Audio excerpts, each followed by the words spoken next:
Hello everyone, स्वागत है आप सबका आपके अपने चैनल sscupscpdf.com पे।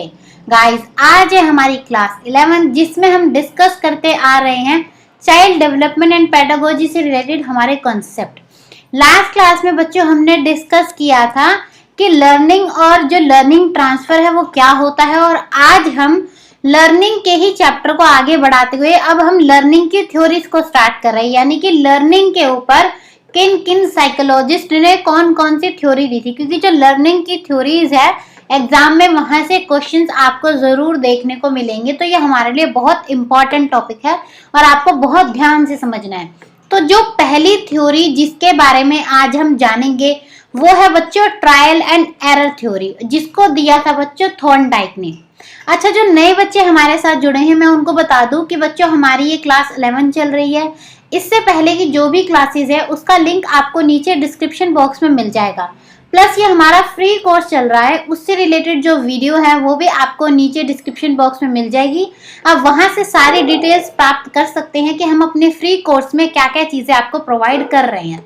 तो चलिए बच्चों, स्टार्ट करेंगे आज का सेशन जिसमें हम पढ़ रहे हैं थॉर्नडाइक के बारे में कि थॉर्नडाइक कौन थे और इन्होंने कौन सी थ्योरी दी और उस थ्योरी का क्या महत्व है। स्कूल के बच्चों के पर्सपेक्टिव से जानेंगे कि क्या इंपॉर्टेंट क्वेश्चंस यहाँ से बनते हैं एग्जाम के लिए। सबसे पहले हम बात करेंगे थॉर्नडाइक की। थॉर्नडाइक का पूरा नाम है बच्चों E.L. थॉर्नडाइक। इनको हम फादर ऑफ साइकोलॉजी भी कहते हैं। ये चीज आपको याद रखनी है कि who is known as the father of psychology, मनोविज्ञान का पिता किसे कहते हैं, तो थॉर्नडाइक ही है वो बच्चों जिनको इसका श्रेय जाता है। क्योंकि इन्होंने साइकोलॉजी के क्षेत्र में बच्चों से रिलेटेड बहुत ज्यादा अध्ययन, बहुत ज्यादा काम किया है। इन्होंने बहुत ज्यादा स्टडी की है कि किस तरीके से बच्चे का विकास होता है, किस तरीके से बच्चा सीखता है और क्या क्या हमें स्टेप्स लेने चाहिए ताकि हम बच्चे को किसी बेहतर तरीके से उसको इम्प्रूव कर सके, उसको डेवलप कर सके। इन्होंने बच्चों बहुत सारे जो है साइकोलॉजिस्ट के साथ काम किया है अलग अलग, जिनमें से एक बिनेट भी है। बिनेट जिन्होंने इंटेलिजेंस टेस्ट का जो है निर्माण किया था। आगे आने वाली क्लासेस में हम बिनेट के बारे में भी पढ़ेंगे कि वो कौन थे और कौन सा इंटेलिजेंस टेस्ट उन्होंने बनाया था बच्चों के लिए। तो बच्चों थॉर्नडाइक जो थे उन्होंने बिनेट जैसे बहुत सारे महान साइकोलॉजिस्ट के साथ काम किया था और फिर धीरे धीरे चलते चलते जैसे ये काम करते गए, बच्चों पे अध्ययन करते गए, तो इनको बहुत ज्यादा रुचि आ गई, बहुत ज्यादा इंटरेस्ट डेवलप हो गया है इनका कि किस तरीके से बच्चे का दिमाग काम करता है, किस तरीके से उसकी मेंटल डेवलपमेंट होती है, कैसे वो अध्ययन करता है। तो हर चीज में इनकी जो है इंटरेस्ट बहुत ज्यादा बढ़ने लगा। फिर बाद में आगे जाके इन्होंने अलग से अपनी जो है साइकोलॉजी में जो है रिसर्च करनी स्टार्ट करी, अध्ययन करना शुरू करा और इन्होंने बहुत सारी, मतलब आप कह सकते हैं अनगिनत काम इन्होंने साइकोलॉजी में किया है बच्चों से रिलेटेड, इसलिए इन्हें फादर ऑफ साइकोलॉजी कहा जाता है। उसमें से जो इनकी सबसे इंपॉर्टेंट थ्योरी है, जहां से सबसे ज्यादा क्वेश्चन बनते हैं, वो है बच्चों ट्रायल एंड एरर की थ्योरी। ट्रायल एंड एरर की जो थ्योरी है इसमें इन्होंने बताया कि किस तरीके से बच्चा जो है बहुत सारे एरर्स करके, बहुत सारे ट्रायल्स यानी कि प्रयास करके अपनी लर्निंग करता है, अध्ययन करता है। ये बच्चों बहुत सारे जानवरों पे एक्सपेरिमेंट करने के लिए भी जाने जाते हैं। इन्होंने मतलब मान लो हर एक जानवर पे एक्सपेरिमेंट किया था, चाहे वो बिल्ली हो, कुत्ता हो, चूहा हो, इनफैक्ट चिंपैंजी पे भी इन्होंने किया है। ये मतलब कि इनको जो जानवर मिलता था ये उस पे एक्सपेरिमेंट कर देते थे ताकि ये जान सके कि किस तरीके से जानवरों का भी माइंड काम करता है, और फिर उस थ्योरी को वो सेम जो है बच्चों पे भी आगे जाके टेस्ट करते थे ताकि पता चले कि क्या पैटर्न होता है किसी भी बच्चे का सीखने का, अध्ययन करने का। तो इन्होंने जो है बहुत सारे जानवरों के ऊपर काम किया और जो सबसे इनकी फेमस थ्योरी है बच्चों वो है ट्रायल एंड एरर, जो मैंने आपको बताई, जिसके बारे में आज हम डिटेल में क्लास में डिस्कस करने वाले हैं। तो ये तो हो गया बच्चों ब्रीफ इंट्रोडक्शन आपके लिए थॉर्नडाइक के बारे में कि थॉर्नडाइक कौन थे और ये किस लिए फेमस थे। अच्छा हाँ, एक सबसे जरूरी बात और बच्चों कि थॉर्नडाइक को जो है बिहेवियरिस्ट कहा जाता है, यानी कि व्यवहारवादी। अब बिहेवियरिस्ट कौन होते हैं? बिहेवियरिस्ट का मतलब है बच्चों जो यकीन करते हैं कि कोई भी बच्चा सीखता है क्योंकि स्टिमुलस और रिस्पॉन्स के बीच में कनेक्शन होता है। अब हम समझेंगे सबसे पहले कि स्टिमुलस क्या होता है और रिस्पॉन्स क्या होता है। स्टिमुलस और रिस्पॉन्स मतलब उत्तेजना और प्रतिक्रिया। स्टिमुलस का मतलब है जो चीज आपको मोटिवेट करे, मतलब एक तरीके से आप कह सकते हैं जो आपको उत्साहित करे किसी काम करने के लिए, कि हाँ आपको पुश करे कि आपको ये काम करना है, मुझे ये काम करना है। तो यानी जो आपको उत्साहित करे, एक तरीके से उत्तेजित करे कोई भी काम करने के लिए, वो होता है स्टिमुलस। और रिस्पॉन्स का मतलब है कि जब हम किसी काम को करने के लिए उत्तेजित होते हैं, उत्साहित होते हैं, तो फिर हम बाद में जो स्टेप्स उठाते हैं, जो हम स्टेप करते हैं, जो हम एक्टिविटीज करते हैं, उनको कहते हैं रिस्पॉन्स। तो जो बिहेवियरिस्ट है वो मानते हैं कि कोई भी बच्चा सीखता जब है जब उसके अंदर कोई मोटिवेशन आती है काम को करने के लिए, और फिर उस काम को करने के लिए वो अलग अलग रिस्पॉन्सेज, अलग अलग स्टेप, अलग अलग तरीके से काम करता है। वो लोग होते हैं बिहेवियरिस्ट। अब बच्चे थ्योरीज दो है, वो दो तरीके में बटी हुई है। पहली होती है बिहेवियरिस्ट और दूसरी होती है जो कॉग्निटिव थ्योरी होती है। जो बिहेवियरिस्ट होते हैं वो मानते हैं कि लर्निंग होती है स्टिमुलस और रिस्पॉन्स की वजह से, और जो बच्चों कॉग्निटिव थ्योरी वाले जो पर्सन है, साइकोलॉजिस्ट हैं, वो मानते हैं कि लर्निंग होती है मेंटल डेवलपमेंट की वजह से। तो आपको ये अंतर भी समझना है कि जो थॉर्नडाइक है, जो ये इनकी ट्रायल एंड एरर थ्योरी है, वो बिहेवियरिज्म पे बेस है। आपको ये चीज याद रखनी है। अगर एग्जाम में आपको पूछ लिया जाए कि जो ट्रायल एंड एरर थ्योरी है वो किस पे बेस है, तो बच्चों व्यवहारवादी यानी कि बिहेवियरिज्म पे बेस्ड है ये। ठीक है, अब हम पढ़ते हैं कि ट्रायल एंड एरर थ्योरी क्या है, इन्होंने क्या एक्सपेरिमेंट किया जिसके बेसिस पे इन्होंने इस थ्योरी का निर्माण किया। इन्होंने बच्चों क्या है कि जानवरों पे एक्सपेरिमेंट करने के लिए बहुत ज्यादा फेमस थे। तो इन्होंने क्या करा, एक बार एक कैट को एक पिंजरे में बंद कर दिया और उस पिंजरे को इन्होंने नाम दिया पजल बॉक्स, कि एक तरीके से ये कैट के लिए एक पजल है।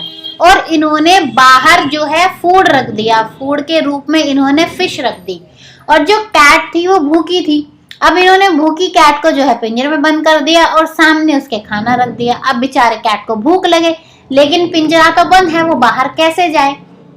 लेकिन थॉर्नडाइक ने केज में एक ऐसा सिस्टम किया था कि वहां पर एक लीवर था, कि जैसे ही कैट इस लीवर को प्रेस करेगी तो उसकी वजह से ये जो डोर है ये खुल जाएगा। लेकिन कैट को तो नहीं पता कि मेरे को ये लीवर को प्रेस करना है और इसको प्रेस करते ही डोर खुल जाएगा और मैं बाहर जाके खाना खा लूंगी, ऐसा तो नहीं है। अब कैट के सामने खाना है, कैट क्या करे, तो कैट बहुत सारे रैंडम मूवमेंट, बहुत सारे ट्राई करने लगी कि किस तरीके से मैं इस पिंजरे से बाहर लगूं। उसने जो है बहुत सारे ट्राई किए, कभी उसने पंजे मारे, कभी उसने डोर पे जो है मतलब टक्कर मारी, कभी उसने मतलब आवाजें निकाली म्याऊं म्याऊं करके कि किसी तरीके से वो उस पिंजरे से बाहर निकल जाए। और जो उसने रैंडम मूवमेंट्स करी उन्हीं में से एक मूवमेंट उसकी सही बैठ गई और गलती से उसका पैर इस लीवर पे टच हो गया। और जैसे ही कैट का पैर इस लीवर पे टच हुआ तो ये डोर ओपन हो गया और कैट ने बाहर आके खाना खा लिया। अब क्या हुआ, यहाँ पे कैट ने बहुत सारे ट्राई किए कि किसी तरीके से ये डोर खुल जाए, और एक उसका जो है ट्रायल काम आ गया। अब आप देख रहे हैं ना, कैट ने बहुत सारे ट्रायल्स किए और बहुत सारे ट्रायल्स उसके गलत भी निकले, जिससे उसका डोर ओपन नहीं हुआ, यानी कि बहुत सारे एरर्स निकले। तो उसमें लेकिन बाद में जैसे जैसे उसने ट्रायल्स करती रही, एक उसका ट्रायल काम आ गया और उसकी वजह से डोर ओपन हो गया। अब थॉर्नडाइक ने क्या करा, दोबारा से जब कैट भूखी हुई उसने सेम प्रोसेस किया कि कैट को पिंजरे में बंद कर दिया और बाहर फिर से फूड रख दिया। अब कैट ने जो है फिर से रैंडम मूवमेंट्स फिर से ट्राई करने लगी, लेकिन इस बार कैट को पिछली बार से कम टाइम लगा और उसने जो है ये गेट को खोल लिया। फिर दोबारा से यही प्रोसेस किया थॉर्नडाइक ने, और इस बार कैट को और भी ज्यादा कम टाइम लगा पिछली टाइम से, क्योंकि कैट के माइंड में कहीं ना कहीं ये चीज फिट होती जा रही थी कि ये लीवर को प्रेस करने से डोर ओपन हो जाएगा। और एक टाइम ऐसा आया कि जैसे ही थॉर्नडाइक ने उसको केज में बंद करा तो कैट को ऑलरेडी पता था कि उसको इस लीवर को प्रेस करना है, और जैसे ही वो लीवर को प्रेस करेगी वैसे ही गेट खुल जाएगा। यानी कि एंड में जो है कैट ने सेलेक्ट कर लिया करेक्ट रिस्पॉन्स को, यानी कि उसे पता चल गया कि क्या चीज करने से उसका डोर ओपन हो जाएगा। अब आप यहाँ देख रहे हैं उसने एक जानवर पे एक्सपेरिमेंट किया। अब उस जानवर ने बहुत सारे ट्रायल्स किए, उसमें गलतियां हुई, एरर हुए, लेकिन आगे जाके वो उसकी जो कोशिश है वो काम आई और उसको लर्निंग हो गई, उसे अध्ययन हो गया कि किस तरीके से उस पिंजरे को खोला जाएगा, और फिर कैट फर्स्ट टाइम में ही उस पिंजरे को खोलने में सक्षम थी। ये थी बच्चों एक्सपेरिमेंट जो उन्होंने कैट के ऊपर किया था। अब आपको एग्जाम में ऐसे भी पूछ सकते हैं कि वो कौन से साइकोलॉजिस्ट है जिन्होंने कैट के ऊपर एक्सपेरिमेंट किया था, तो आप सबका आंसर होगा थॉर्नडाइक। और कौन सा एक्सपेरिमेंट किया था? ट्रायल एंड एरर लर्निंग वाला। तो आपको ये चीज पता होनी चाहिए कि किस साइकोलॉजिस्ट ने कौन सी थ्योरी के लिए किस जानवर पे एक्सपेरिमेंट किया था। तो ये चीजें आपको याद रखनी है कि कौन से जानवर पे एक्सपेरिमेंट किया था। अब आप यहाँ पे देखेंगे कि यहाँ से ना हमें बहुत सारे स्टेप्स जानने के लिए मिलते हैं थ्योरी में। अब कौन से स्टेप्स है वो? पहली है ड्राइव यानी प्रोत्साहन। प्रोत्साहन यहाँ पे कैट के लिए क्या था कि कैट जो है हंग्री थी। अब कैट जो है भूखी थी, तो ये इसके लिए एक प्रोत्साहन था कि मैं भूखी हूँ, अब मुझे खाना चाहिए तो मुझे बाहर जाना पड़ेगा। तो सबसे पहले जो है कैट का हंग्री होना उसके लिए एज अ ड्राइव यानी प्रोत्साहन काम किया। और यहाँ पे कैट का एक गोल था कि मुझे फूड लेना है, तो कैट का लक्ष्य हो गया खाना खाना।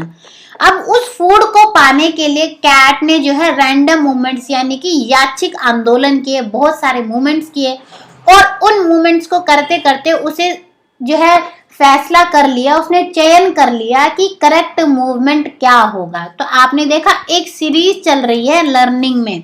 ये हो गए एक तरीके से आपके स्टेप्स कि कोई भी पर्सन लर्निंग करता है तो ये स्टेप्स फॉलो होते हैं। अब अगर मैं आपको एग्जांपल ले लूं कि जैसे आप सब प्रिपेयर कर रहे हैं, ठीक है, तो आप सबके लिए ड्राइव क्या है कि मुझे गवर्नमेंट जॉब लेनी है, मुझे लेनी है किसी भी तरीके से, मुझे टीचर बनना है। आपका गोल है टीचर बनना। अब इसके लिए आप रैंडम मूवमेंट्स कर रहे हैं। रैंडम मूवमेंट्स यानी कभी आप कोई ये बुक्स पढ़ेंगे, कभी आप कोई बुक पढ़ेंगे, तो धीरे धीरे आपको पता चल जाएगा, जैसे जैसे टाइम निकलेगा, जैसे जैसे आप ट्रायल्स करेंगे, आपको पता चल जाएगा कि करेक्ट आपके लिए एकदम सही डाटा कौन सा है, जहां से पढ़ना आपके लिए एकदम एप्ट होगा, ताकि आपका एग्जाम क्लियर हो सके। यानी कि आप बाद में सेलेक्ट कर पाएंगे कि आपके लिए करेक्ट रिस्पॉन्स क्या है। आप देख रहे हैं ना, देखो सेम प्रोसेस चलता है हर पर्सन की लर्निंग में, यानी कि इनकी थ्योरी बिल्कुल सही है लर्निंग के हिसाब से। अब बच्चों इनकी थ्योरी से जो है कुछ फीचर्स निकल के आए हैं ट्रायल एंड एरर लर्निंग के बारे में। तो अब हम पढ़ेंगे कि इसके फीचर्स, इसकी विशेषताएं क्या हैं।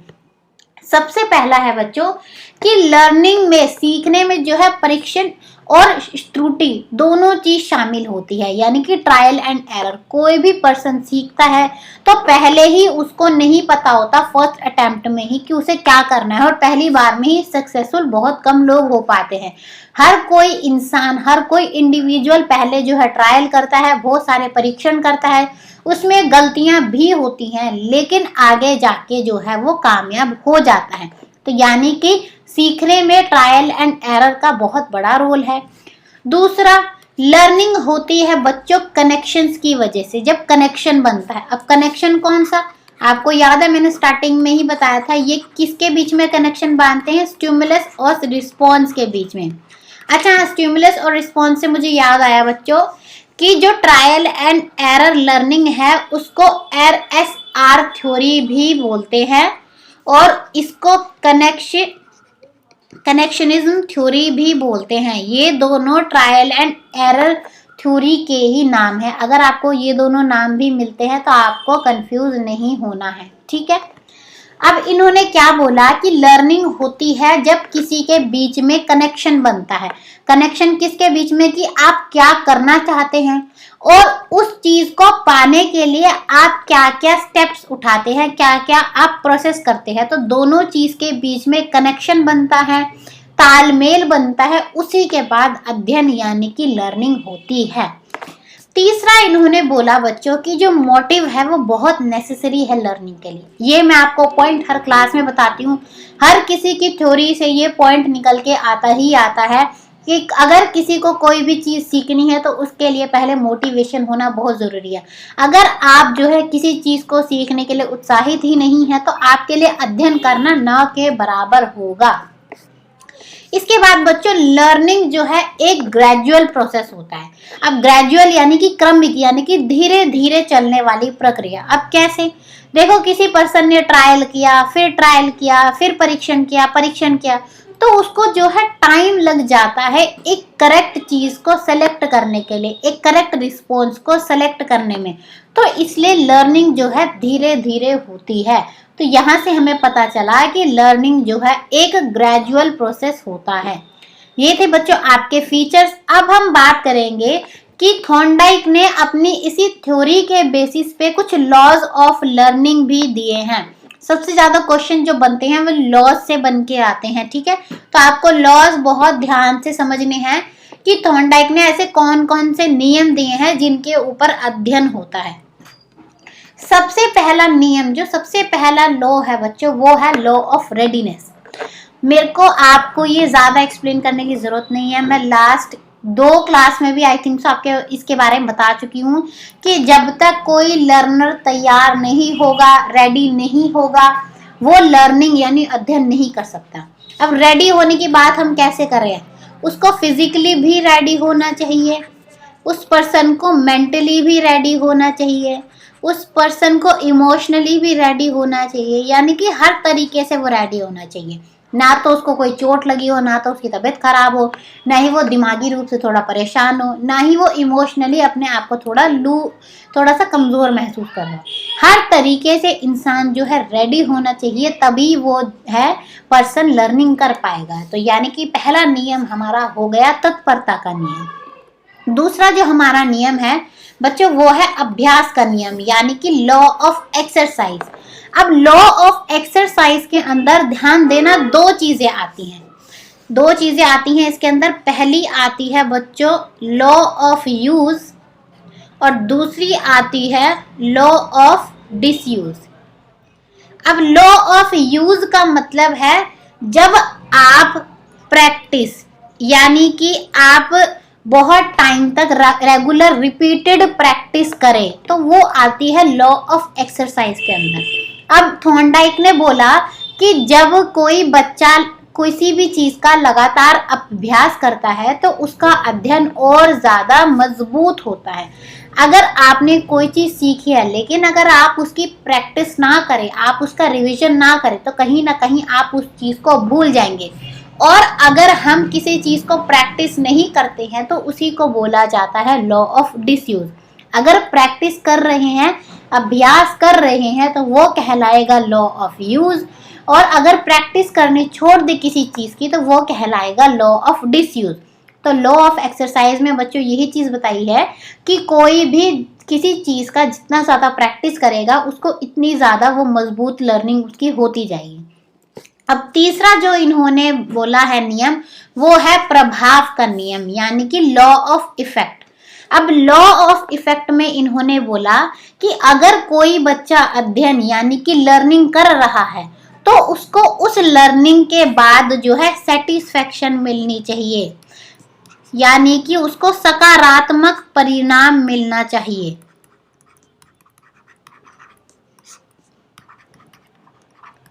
अगर मैंने कोई चीज़ सीखी और उसके बाद मुझे सेटिस्फेक्शन नहीं मिल रही, मुझे पॉजिटिव परिणाम नहीं मिल रहा, तो मैं आगे जाके उस चीज़ को नहीं करूँगी। अब जैसे एग्जांपल दूँ मैं, हमने क्लास में बच्चों को कोई चीज़ सिखाई, हमने बोला कि कल आप इसको रिवाइज करके आएंगे। अगले दिन बच्चा आया और अगर बच्चे ने एकदम सही से रिवीजन किया है, उसे सारी चीज़ें अच्छे से याद है, तो हमें उसको प्रेज करना चाहिए, उसकी तारीफ करनी चाहिए। तो ये जो तारीफ है ये कहीं ना कहीं बच्चे के लिए एक सकारात्मक परिणाम का काम करेगी, एक सेटिस्फेक्शन का काम करेगी। तो अगली बार भी बच्चा लर्निंग करने के लिए तत्पर रहेगा, यानी कि तैयार रहेगा।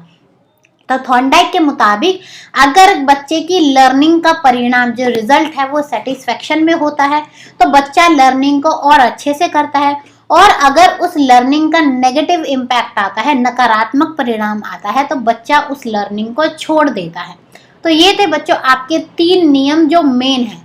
ये 3 नियम तो अलग कर लो आप। इसके बाद थॉर्नडाइक ने और 4 नियम अलग से दिए हैं जिनको हम सबऑर्डिनेट लॉज भी कहते हैं। तो अब पढ़ेंगे कि और कौन से उन्होंने नए नियम दिए थे जिनके बारे में एग्जाम में क्वेश्चन बन सकता है। सबसे पहला बच्चों नियम है एकाधिक प्रतिक्रिया, यानी कि मल्टीपल रिस्पॉन्स। अब मल्टीपल रिस्पॉन्स से क्या मतलब है, आपको मैंने क्या बताया इस थ्योरी में, बच्चा बार बार ट्रायल्स करता है, बच्चा बार बार कोशिश करता है, यानी कि मल्टीपल बहु तरीके से जो है काम करता है। अब बच्चा बार बार जो है कोशिश कर रहा है, उसी की वजह से उसकी लर्निंग होती है, इसी को बोला जाता है लॉ ऑफ मल्टीपल रिस्पॉन्स। दूसरा है बच्चों रवैया, यानी कि एटीट्यूड।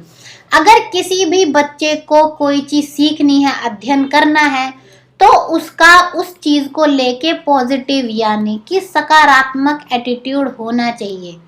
अगर मैं किसी चीज को सीखने के लिए तैयार ही नहीं हूँ, अगर मेरा एटीट्यूड हेल्दी ही नहीं है, वही बात हो गई कि रेडी होना चाहिए सीखने के लिए। वही law of readiness, law of attitude कहीं ना कहीं थोड़ा बहुत सेम ही है कि किसी भी चीज को सीखने के लिए उसका पॉजिटिव यानी कि सकारात्मक एटीट्यूड होना चाहिए।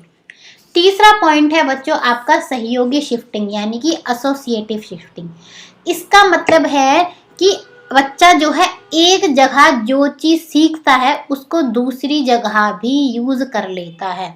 अब मैं आपको इसको एक एग्जांपल से समझाऊंगी कि सपोज हमने एक कैट को जो है सिखाया कि जैसे ही मैं बेल बजाऊंगी तुम्हें जो है खड़ा होना है, मैं बेल बजाऊंगी और बोलूंगी स्टैंड अप, तो वो कैट खड़ी हो जाएगी। और जैसे जैसे मैं रोज उसको उस चीज की प्रैक्टिस कराऊंगी तो कहीं ना कहीं आगे जाके एक टाइम ऐसा आएगा कि मुझे बेल बजाने की जरूरत नहीं पड़ेगी, वो सिर्फ और सिर्फ मेरे बोलने से ही, स्टैंड अप बोलने से ही वो खड़ी हो जाएगी। यानी कि वो अपने रिस्पॉन्स को, जो उसकी प्रतिक्रिया है, वो उसको शिफ्ट कर लेगी बेल बजाने से लेके मेरे बोलने पर। इसी को बोला जाता है एसोसिएटिव शिफ्टिंग। अगला आपका जो प्रिंसिपल है वो है समानता, यानी कि एनालॉजी। अब एनालॉजी अगर आप बच्चे रीजनिंग की प्रैक्टिस करते हैं तो उसमें एनालॉजी के क्वेश्चंस होते हैं जहाँ पे आपको पैटर्न सॉल्व करने होते हैं या फिर नंबर सीरीज के क्वेश्चन सॉल्व करने होते हैं, वो एनालॉजी के अंदर ही आते हैं। अब एनालॉजी से समझा जाए तो थॉर्नडाइक ने बोला कि कोई भी बच्चा जो है अपनी पुरानी लर्निंग को यूज करता है आगे आने वाली उसी किसी तरीके की सेम सिचुएशन में। जैसे कि उसने पहले, मैं आपको एग्जांपल दे चुकी हूँ, साइकिल चलाना सीखा। अब साइकिल चलाने से ही जैसी सेम सिचुएशन है बाइक चलाना। अब दोनों क्या है, एक तरीके से सेम है, साइकिल चलाना और बाइक चलाना सेम सिचुएशन है, थोड़ा सा अंतर है। अब साइकिल चलाने में क्या था बच्चों कि उसने जो है बैलेंस करना सीख लिया हैंडल को। अब उसने बाद में अपनी पुरानी लर्निंग को यूज करा नई लर्निंग में, यानी कि बाइक चलाते हुए। तो इसी को बोला जाता है एनालॉजी। जब बच्चा अपनी पास्ट लर्निंग का यूज करता है करंट लर्निंग में तो उसको बोला जाता है लॉ ऑफ एनालॉजी। अब आप देखना कहीं ना कहीं ये प्रिंसिपल मैं आपको समझा चुकी हूँ पहले ही, बस ये है कि हर साइकोलॉजिस्ट उसका अपने हिसाब से नया नाम दे देता है।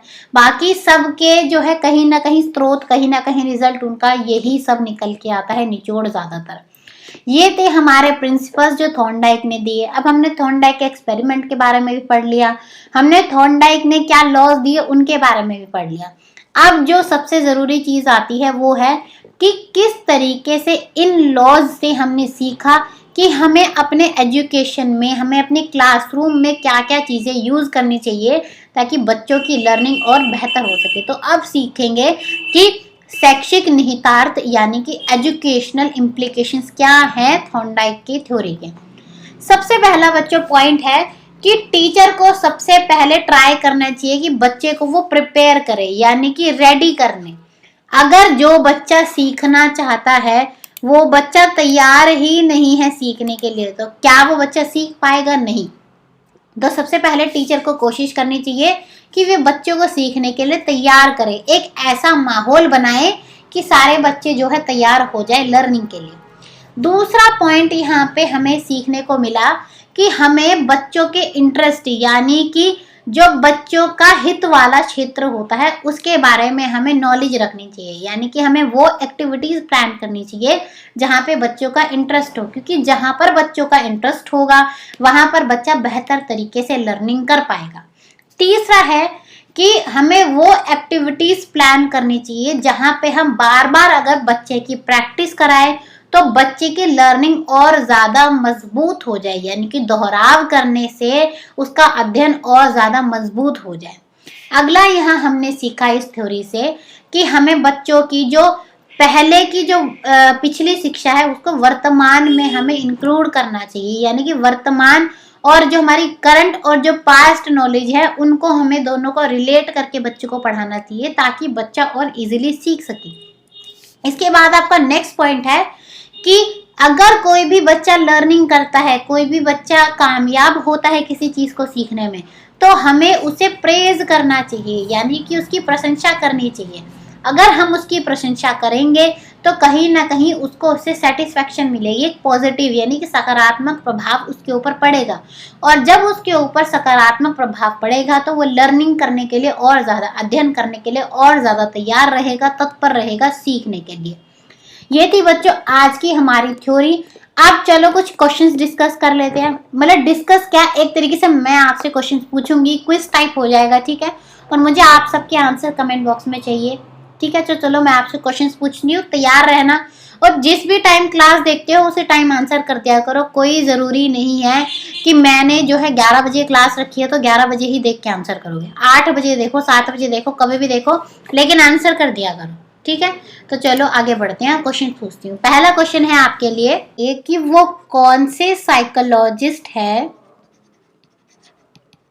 जिन्होंने एनिमल के ऊपर अपनी एक्सपेरिमेंट करके लॉज ऑफ लर्निंग को बनाया था, ठीक है। वो कौन सा विशेषज्ञ है जिन्होंने जानवरों के ऊपर परीक्षण करके अध्ययन के नियम दिए थे, ठीक है। पहला ऑप्शन आपके लिए है जॉन ड्वे, बी ऑप्शन आपके लिए है वॉटसन, सी ऑप्शन आपके लिए है थॉर्नडाइक, डी ऑप्शन आपके लिए है बच्चों ब्रूनर, ठीक है। आपको बताना है कौन सा ऐसा विशेषज्ञ था जिसने जानवरों के ऊपर अध्ययन करके नियम दिए थे लर्निंग से रिलेटेड, ठीक है। सेकंड क्वेश्चन है आपके लिए, आपको मुझे बताना है कि वो कौन सा लॉ है जिसके मुताबिक कोई बच्चा लर्निंग के बाद उसको सेटिस्फेक्शन मिलती है, ठीक है। कि वो कौन सा नियम है जब बच्चा अध्ययन करता है तो उसको संतुष्टि प्राप्त होती है, ठीक है। पहला ऑप्शन आपके लिए है बच्चों लॉ ऑफ इफेक्ट यानी कि परिणाम का नियम। दूसरा ऑप्शन है आपके लिए लॉ ऑफ रेडीनेस यानी कि तत्परता का नियम। तीसरा ऑप्शन है आपके लिए लॉ ऑफ एक्सरसाइज यानी कि प्रयास का नियम। और अगला ऑप्शन है आपके लिए लॉ ऑफ इफेक्ट, ठीक है। आप थर्ड क्वेश्चन पूछते हैं आपसे, आंसर करना, मैं देखूंगी सारे बच्चे आंसर करते हैं कि नहीं करते हैं, ठीक है। थर्ड क्वेश्चन है आपके लिए, आपको मुझे बताना है कि वो कौन सा लॉ है जो थॉर्नडाइक ने नहीं दिया है, ठीक है। वो कौन सा नियम है जिसको थॉर्नडाइक ने नहीं दिया है। ऑप्शन ए है आपके लिए लॉ ऑफ रेडीनेस यानी कि तत्परता का नियम। दूसरा ऑप्शन है आपके लिए लॉ ऑफ इफेक्ट यानी कि परिणाम का नियम। तीसरा है आपके लिए लॉ ऑफ एक्सरसाइज यानी कि अभ्यास का नियम। और अगला है आपके लिए लॉ ऑफ सिमिलैरिटी यानी कि समानता का नियम। आपको मुझे बताना है कि इनमें से कौन सा लॉ है जो थॉर्नडाइक ने नहीं दिया है, ठीक है। क्वेश्चन 4 है बच्चों आपके लिए कि थॉर्नडाइक ने जो ट्रायल एंड एरर थ्योरी दी है वो कौन से एनिमल पर एक्सपेरिमेंट करके दी थी उन्होंने, ठीक है। ऑप्शन ए है आपके लिए dog, option B cat, option C mouse and option D है आपके लिए चिंपैंजी। ओके, आपको बताना है वो कौन सा जानवर है जिस पर परीक्षण करके थॉर्नडाइक ने ट्रायल एंड एरर की थ्योरी को दिया था। नेक्स्ट क्वेश्चन है आपके लिए SR थ्योरी किसने दी है, ठीक है। सबसे पहला ऑप्शन है आपके लिए एडवर्ड, ऑप्शन बी है डुए, ऑप्शन सी है बंडूरा एंड ऑप्शन डी है आपके लिए EL थॉर्नडाइक। ये 5 क्वेश्चन है जिसके आंसर आपको मुझे कमेंट बॉक्स में करके बताने हैं।